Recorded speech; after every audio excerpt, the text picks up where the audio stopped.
네, 우리는 아버지의 나라가 일선에 임하소서라는 시리즈로 주기도문 말씀 나눔을 지난주부터 2주째 진행하고 있습니다. 네, 어떻게 주기도문으로 기도하기를 댁에서 좀 해 보셨는지요? 네, 해보신 분들이 웃으시는 것 같아요. 예, 그렇습니다. 주기도문으로 기도하는 것은 매우 유익하고 그리고 쉽게 기도에 우리가 들어갈 수 있는 방법입니다. 그러나 그렇다고 해도 그 묘미를 느끼기 전까지 매일같이 잘 하기에는 조금 우리의 훈련 정도가 조금씩 다르고, 기상 시간이라든가 여러 가지 변수가 있습니다. 멀리 출퇴근하는 분들도 계시고요. 그래서 처음에는 너무 욕심이라기보다는 너무 무리하시다가 지레 포기하지 마시고 실패를 자주 경험하지 마시고 그냥 일주일에 한 번 정도 그렇게 해보시는 것을 추천을 드리겠습니다. 그렇게 해보시면 되는데요.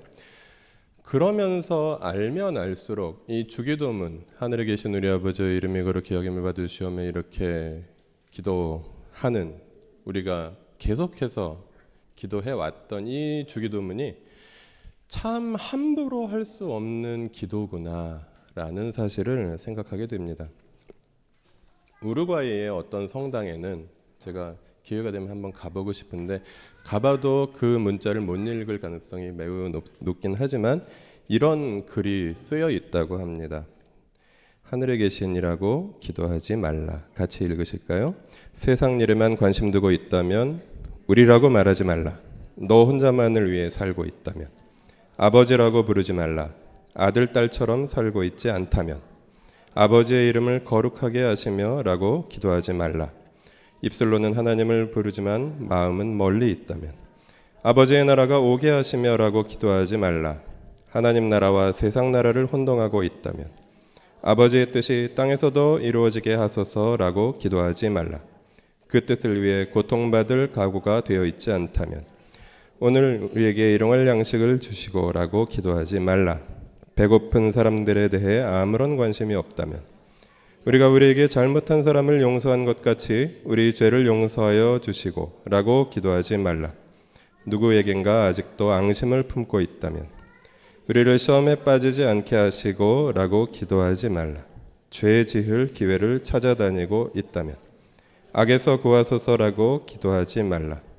악에 대항해 싸울 마음이 없다면 아멘이라고 말하지 말라. 아버지의 말씀을 심각하게 받을 마음이 없다면. 네, 여러분 어떻습니까? 요약하면 무엇입니까? 지금 우리가 사는 것처럼 살지 말라는 말입니다. 주기도문처럼 살라는 말입니다. 주기도문이 되라는 말입니다. 우리의 삶이 진정으로 주기도문으로 기도할 수 있는 삶이 될 때 우리는 주기도문을 닮은 인생을 살아갈 수 있을 것이며 그리고 예수님을 닮은 인생을 살아갈 수 있을 것이라는 그런 말씀입니다. 다 같이 오늘 설교한 2페이지에 있는 오늘 본문 말씀 같이 마태복음 6장 9절 말씀 읽겠습니다. 그러므로 너희는 이렇게 기도하여라. 하늘에 계신 우리 아버지 그 이름을 거룩하게 하여 주시며. 네.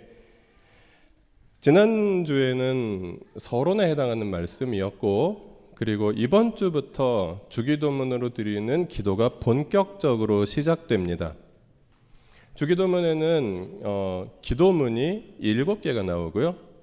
그 첫 번째 기도가 그 이름을 거룩하게 하여 주시며 라는 기도입니다.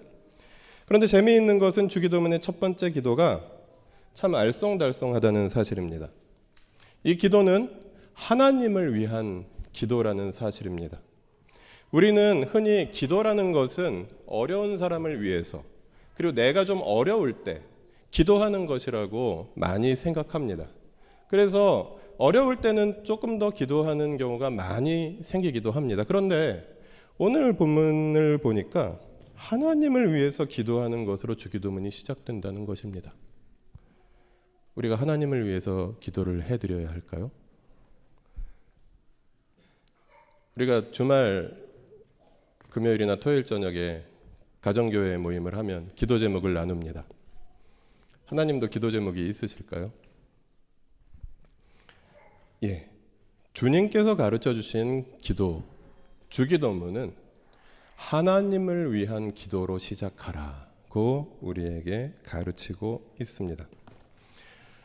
여러분이 지금 그러시다는 게 아니라 우리가 하나님 나라의 복음을 잘 몰랐을 때 우리의 기도는 어땠습니까? 어릴 적에는 장난감을 갖게 해달라고 기도하고, 그러다가 학생 때에는 공부를 잘해서 원하는 대학에 가게 해달라고 기도하고, 그리고 대학에 가서는 여자친구가 생기게 해달라고 기도하고, 또 대학을 졸업할 때쯤 되면 취업이 되게 해달라고 기도하고, 또 취업도 하면 결혼하게 해달라고 기도하고, 결혼을 하면 들어가서 살 집이 있어야 되니까 집을 달라고 기도하고, 집이 한 채가 생기고 또 한 10년, 20년 지나면 집이 한 채 더 생기게 해달라고 기도하고, 집이 두 채가 생기면 조금 있다가 집이 한 채 더 생기게 해달라고 기도하고. 제가 너무 무리한 말씀을 드렸습니까?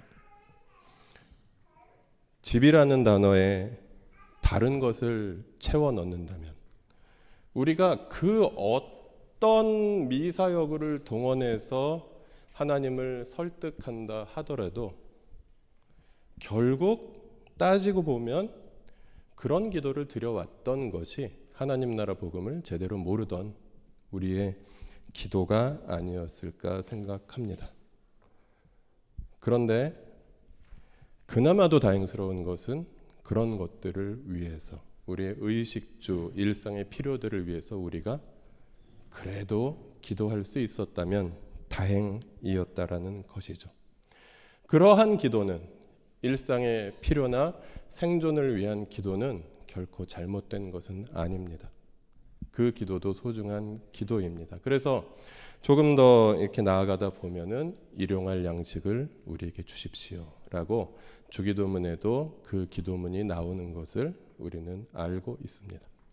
무언가 어떤 필요가 생겨서 그래서 하나님을 부르는 것, 그것은 산에 비유하자면 둘레길과 같은 것입니다. 둘레길 가보셨어요? 둘레길도 아름답습니다. 둘레길만 걸어도 행복합니다. 그러나 그 산의 본령은 북한산에는 백운봉이고, 그리고 지리산에는 천왕봉입니다. 그 기도의 높은 봉우리를 오르는 기도, 그것이 주님께서 가르쳐 주신 기도이고, 그래서 주님께서는 하나님을 위해서 기도하는 것, 그것으로부터 주기도문을 시작하셨습니다. 마치 우리의 인생이 하나님을 위해 살아가는 인생인 것처럼 말입니다. 그래서 말씀을 배우면 배울수록, 그리고 기도를 하면 할수록 우리는 하나님을 닮아가고, 그리고 하나님을 위해서 한 걸음 한 걸음 걸어가는 사람들이 된다라는 것이죠.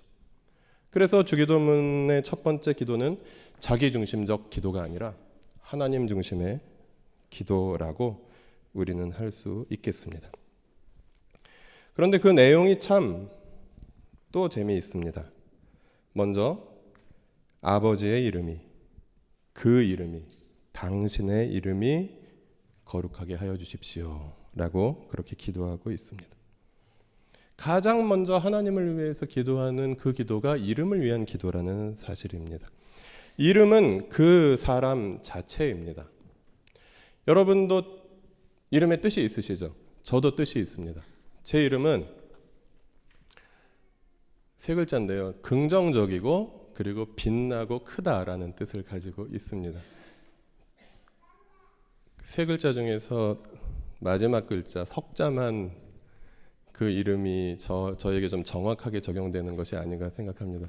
평소에 부정적이고 그리고 어두워서 늘 김광석 노래 같은 것만 좋아하고 그렇게 살아가는데 석자만 조금 제 또래 평균 신장보다는 한 10cm 정도 큰 것 같습니다. 옆에 계신 분 이름의 뜻이 무엇인지 한번 여쭤보실래요? 제 이름은 무슨 뜻입니다 라고 얘기해 주시면 좋을 것 같습니다. 네. 조금 어려운 이름을 가진 우리 정서영 자매는 이름의 뜻이 뭐예요?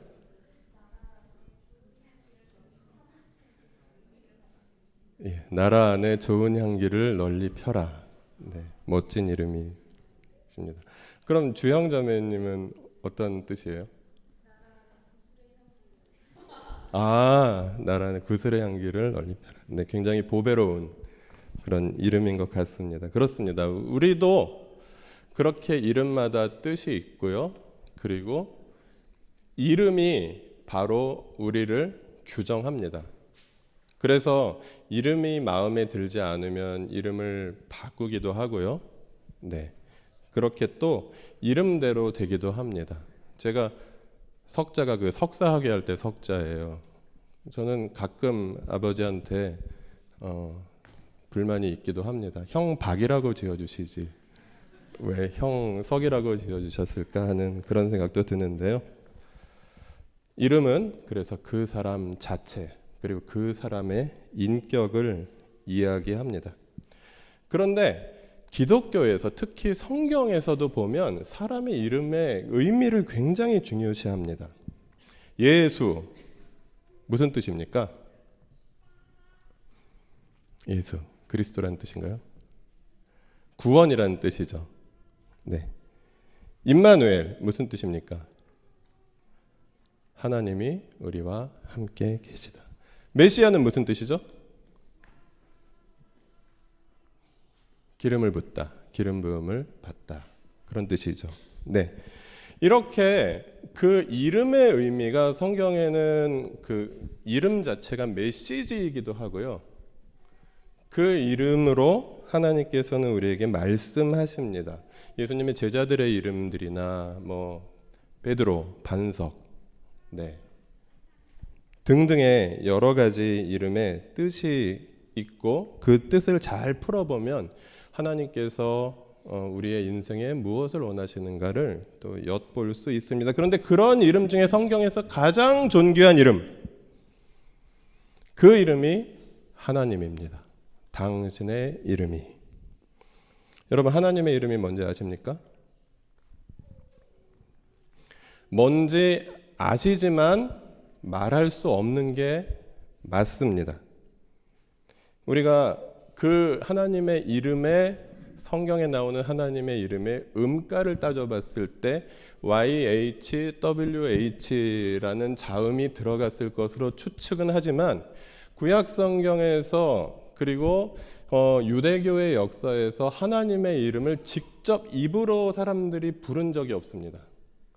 그래서 하나님이라는 단어가 나올 때는 아도나이라고 해서 정확한 그 발음 대신에 그 아도나이라고 부르는, 그래서 주님이라고 그냥 부르는 그런 식으로 발음하는 그런 습관들이 구약 성경 그리고 유대교에서 계속해서 있어 왔습니다. 그래서 우리가 거의 맞을 텐데요. 야훼라는 이름 거의 맞을 텐데 그렇게 추측할 수 있을 뿐입니다. 그 뜻은 무엇일까요? 그 뜻도 명확하지 않습니다. 그러니까 우리가 너무 존귀한 이름은 감히 이름을 부를 수도 없고 그 뜻이 무엇인지도 명확하지 않은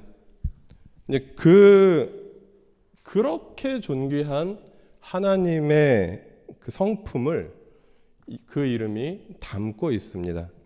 그런데 어원을 좀 추적하면 존재, 계시는 분 그렇게 추측할 수 있습니다.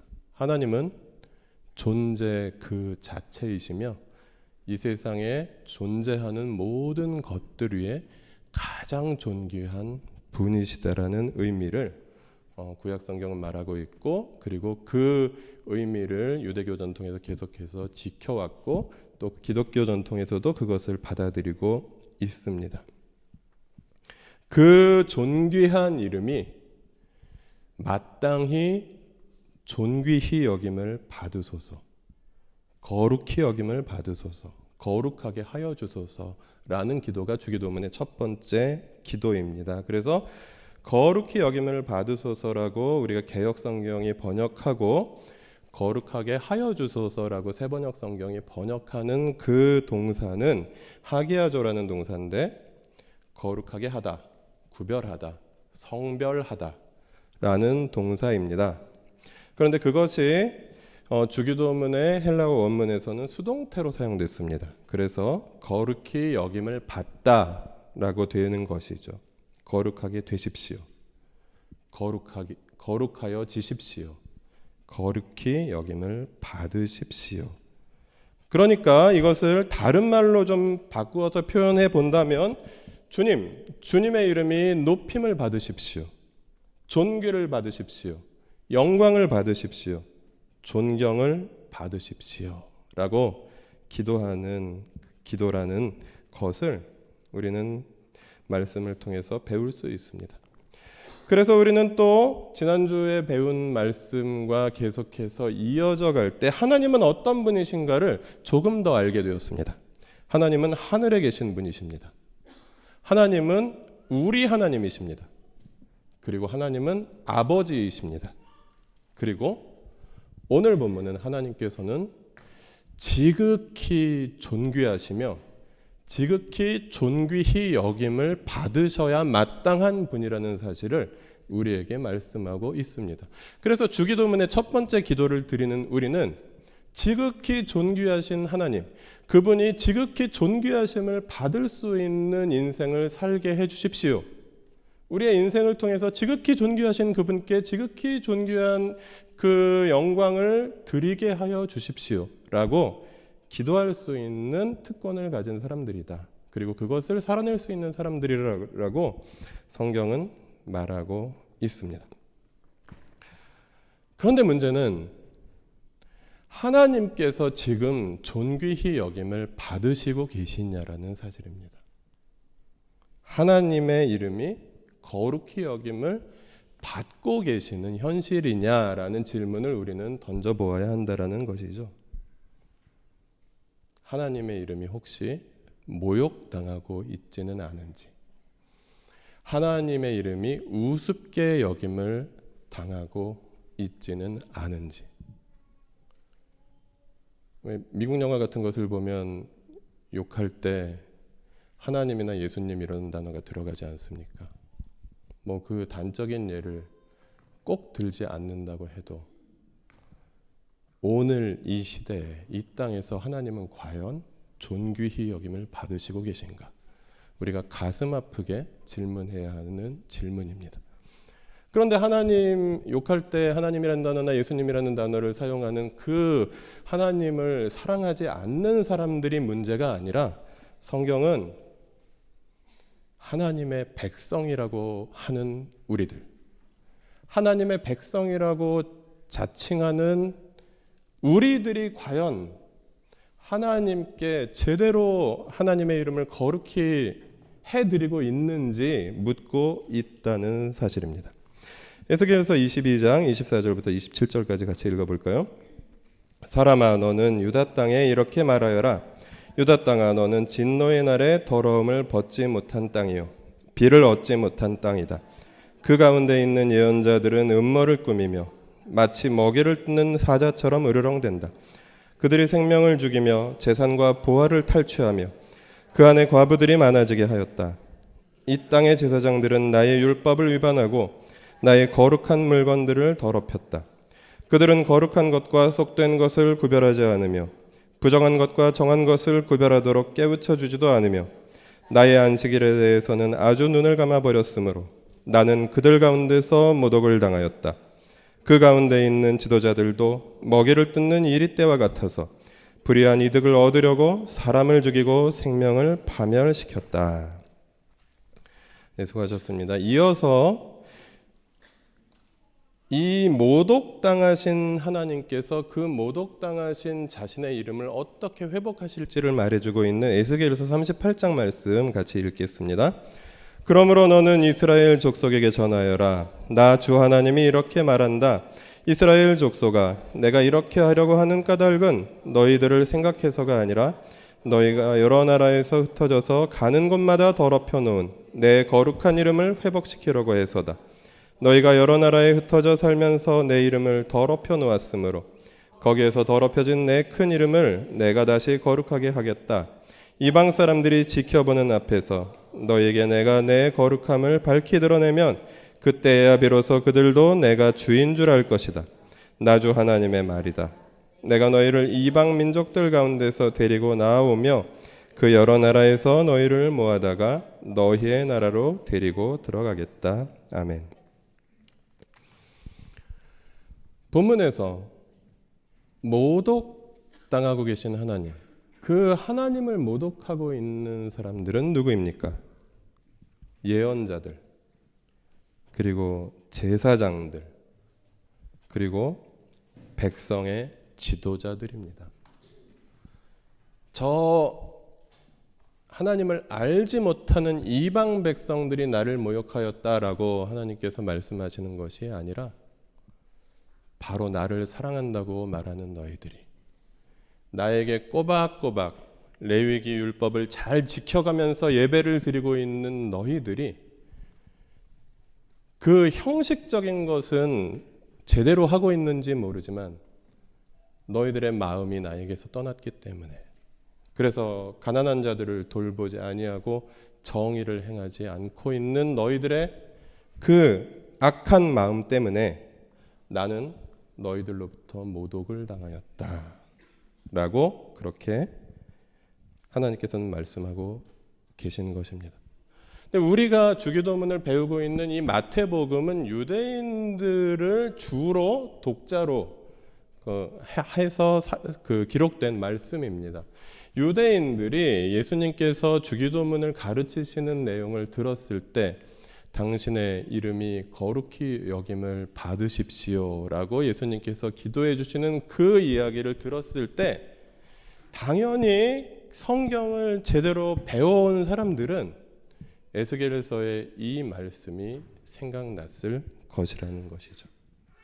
그리고 두 번째로 읽은 우리 본문 말씀 에스겔서 38장에 내가 너희들 때문에 더럽혀진 내 이름을 회복시킬 것이다 라는 이 말씀이 당연히 기억났을 것이라는 사실입니다. 그래서 예수님께서는 이 말씀을 제자들에게 가르치시면서 예수님 자신이 바로 그 하나님의 모독당한 이름을 회복시키기 위해서 오신 메시아심을, 그래서 온 세상을 회복하시고 그리고 온 세상에 하나님의 통치를 드러내시는 분이심을 선포하신 것입니다. 그래서 그 이름을 거룩하게 하여 주십시오라는 기도, 당신의 이름이 거룩히 여김을 받으시옵소서라는 기도는 그냥 우리가 정결하고 예의 바른 모습으로 예배 잘 드리는 그것을 이야기하는 것이 아니라 온 세상 만민과 만물이 주님께 경배하는 그 하나님 나라의 완성을 바라보며 우리도 그래서 그냥 저처럼 양복 입고 와서 그냥 멋진 모습으로 앉아서 예배 드리는 그것을 이야기하는 것이 아니라 온 세상에 하나님의 통치가 실현되는 그날을 위해서 우리가 기도하면서 땀 흘려 일하고 그리고 눈물 흘리며 싸울 것을 우리에게 가르쳐 주시는 그런 기도라는 사실입니다. 그래서 우리는 이 기도를 드리면서 나는 누구인가를 다시 한번 우리 기독교 공동체는 어떤 사람들인가를, 그리고 우리 나들목 일산교회 성도들은, 가족들은 어떤 사람들인가를 깊이 고민하게 해주는 그 기도라는 사실을 우리는 오늘 말씀을 통해서 기억할 수 있습니다. 그러면 우리는 과연 구약 성경에서 예언자들과 제사장들과 백성의 지도자들이 하나님의 이름을 모독했다면 지금 이 땅에 살고 있는 우리는 과연 하나님을 모독하고 있지는 않은지, 하나님의 명예가 나 때문에 훼손되고 있지는 않은지 돌이켜 보아야 하는 지점이 분명히 있습니다.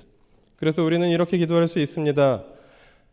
내가 혹은 우리가 하나님의 명예를 훼손하지 않게 하여 주십시오. 리즈 시절이라는 말이 있습니다. 가장 예뻤을 때, 가장 어느 축구팀에서 어느 선수가 리즈라는 도시의 축구팀에서 이렇게 열심히 축구를 했을 때 그 시절이 있었다, 그런 뜻에서 파생된 표현인데요. 한국 교회에도 리즈 시절이 있었다면 지금으로부터 딱 100년 전이었을 것입니다. 한국 기독교의 찬란했던 시절. 그때는 저의 너무 주관적인 그런 해석일 수 있을지 몰라도 1919년부터 1925년 어간의 한국 기독교의 모습이었을 것 같습니다. 그 당시 전체 우리 백성들 가운데서 기독교 신자의 비율은 1.65%였습니다. 그런데 3.1운동 관련 입감자, 3.1운동 관련해서 일본에 잡혀간 숫자, 그 비율은 전체 입감자 중에서 22%가 기독교인이었다라는 것입니다. 그 1.65%밖에 안 되는 2%도 안 되는 미미한 비율을 차지하고 있는 사람들이 가장 앞장서서 대한의 독립을 위해서 만세를 부르고 시위를 하고 열심히 일제한 거에서 투쟁하던 그 아름답던 시절이 있었고, 그때부터 한국의 기독교가 백성들의 존경을 받고 그리고 관심을 받게 되었다고 우리가 토요일마다 공부하고 있는 그 한국 기독교의 역사 책에서 우리가 함께 공부했던 기억이 있습니다. 그 한국 기독교의 아름답던 시절, 찬란했던 시절은 계속해서 이어졌을까요? 적어도 정치적인 영향력, 그런 부분에서는 이어졌었던 것 같습니다. 제헌의회 국회의원의 27%가 기독교인이었습니다. 그 중에는 목사님들도 꽤 있었던 것 같습니다. 그리고 이승만 정부 고위공직자의 40%가 기독교인이었습니다. 전체 인구 중에 기독교인 비율은 6.25%밖에 되지 않았는데 말입니다. 그러나 해방 이후 남한과 북한의 각자의 정부가 수립되고 한국 전쟁을 겪으면서, 그리고 나서 계속해서 10여 년 동안 이승만 독재 체제가 공고화되면서 그 많은 비율을 차지하고 있던 그런 정치적인 지도자들, 사회적 영향력을 끼치던 기독교의 모습은 과연 이승만 독재에 대해서 책임이 없는지 우리는 생각해 보아야 하겠습니다. 그런데 이 엄청난 일들이 그때의 일들만은 아니었다는 사실입니다. 18대, 19대 국회의원의 40%가 개신교 신자라는 것입니다. 그리고 이명박 정부와 박근혜 정부의 고위공직자들, 임명직, 정무직 그 고위공직자들의 60%가 기독교인이라는 통계가 있습니다. 전체 인구 대비 20%밖에 안 되는 그런 기독교인 숫자를 가진 나라에서요. 국회의원의 40%, 고위공직자의 60%가 기독교인이면 여러분, 기독교 국가입니다. 아마 주일날마다 교회 다니는 그런 지도자들의 숫자는 유럽보다 많고 미국보다도 많을 것입니다. 비율로 따지면요. 이런 엄청난 그런 비율을 가진 거의 기독교 국가를 방불케 하는, 그리고 얼마나 우리 개신교도들이 주일 성수도 열심히 하고 헌금도 잘 드리고 그렇습니까? 교회에서 봉사도 열심히 하고, 대통령 됐던 어떤 분도 그 주차장에서 봉사했다고 하잖아요. 그런 착하고 신앙 좋은 사람들이 우리나라를 이끌어가고 있는데 우리나라는 그러면 기독교 국가다운 그런 모습을 가지고 있느냐는 것입니다. 과연 이 나라는 그래서 하나님께서 우리를 통해서 영광을 받으시는 그런 모습으로 이 나라가 흘러가고 있느냐 하는 질문, 우리는 뼈 아프게 던질 수밖에 없습니다. 국회의원들의 잘못만이 아니고요, 고위공직자들의 잘못만이 아니고요, 이 땅을 살아가는 우리 그리스도인 하나님 나라 백성들인 우리들 모두의 책임이며, 그래서 땅에 떨어진 하나님의 명예를 이제 그렇다면 어떻게 회복할 것인가를 진지하게 우리는 스스로에게 물어야 한다는 말씀입니다. 그래서 우리는 이렇게 기도할 수 있을 것 같습니다. 하나님의 명예를 위해 살게 하여 주십시오. 우리는 어떻게 하면 하나님의 명예를 위해서 살 수 있을까요? 열심히 전도해서 우리 나들목 일산교회가 대형교회가 되면 하나님께서 명예를 얻으시고 영광을 받으실까요? 아니면 우리들 한 사람 한 사람이 치열한 경쟁을 뚫고 영향력 있는 사람이 돼서 뭐 국회의원이든 고위공직자든 아니면 어쨌든 자기 영역에서 힘 있는 사람이 되면 그것으로 하나님께서는 영광을 받으실까요? 지금 내가 있는 곳에서 주님을 위해 살지 못한다면, 우리가 외형적으로 아무리 힘을 가진다 하더라도, 아무리 숫자적으로 힘을 가진다고 하더라도, 아무리 사회적 지위가 올라간다고 하더라도 그것은 역사가 증명하듯이 헛된 일일 수밖에 없다라는 것입니다. 그리고 내가 있는 이곳에서 주님 나를 평화의 도구로 써주십시오. 내가 있는 이곳에서 나를 정의의 도구로 써주십시오. 내가 있는 이곳에서 사랑의 도구로 써주십시오라고 우리가 기도하는 것이 바로 주님의 이름이 거룩히 여김을 받으시옵소서라고 기도하는 것입니다. 또 한 가지 빈칸에는 제가 상상력이 부족해서 채우지 못했지만, 하나님께서 여러분에게 명령하시는 그 사명, 나를 무엇을 위한 도구로 써주십시오. 깊이 생각하시면서 내가 있는 곳에서, 내가 다니는 직장이나 내가 속해 있는 가정이나 내가 살고 있는 지역이나 그곳에서 하나님께서 내가 무엇을 위한 도구로 쓰임받기를 원하시는가를 생각해 보시고 또 기도하시면 정말 감사하겠습니다. 우리 같이 아시시의 프란시스 성자가 기도했던 기도문으로 알려져 있는 이 기도문을 한번 같이 읽을까요? 주님, 저를 당신의 도구로 써주소서. 미움이 있는 곳에 사랑을, 다툼이 있는 곳에 용서를, 분열이 있는 곳에 일치를, 의혹이 있는 곳에 신앙을, 그릇됨이 있는 곳에 진리를, 절망이 있는 곳에 희망을, 어두움의 빛을, 슬픔이 있는 곳에 기쁨을 가져오는 자 되게 하소서. 위로받기보다는 위로하고, 이해받기보다는 이해하며, 사랑받기보다는 사랑하게 하여 주소서.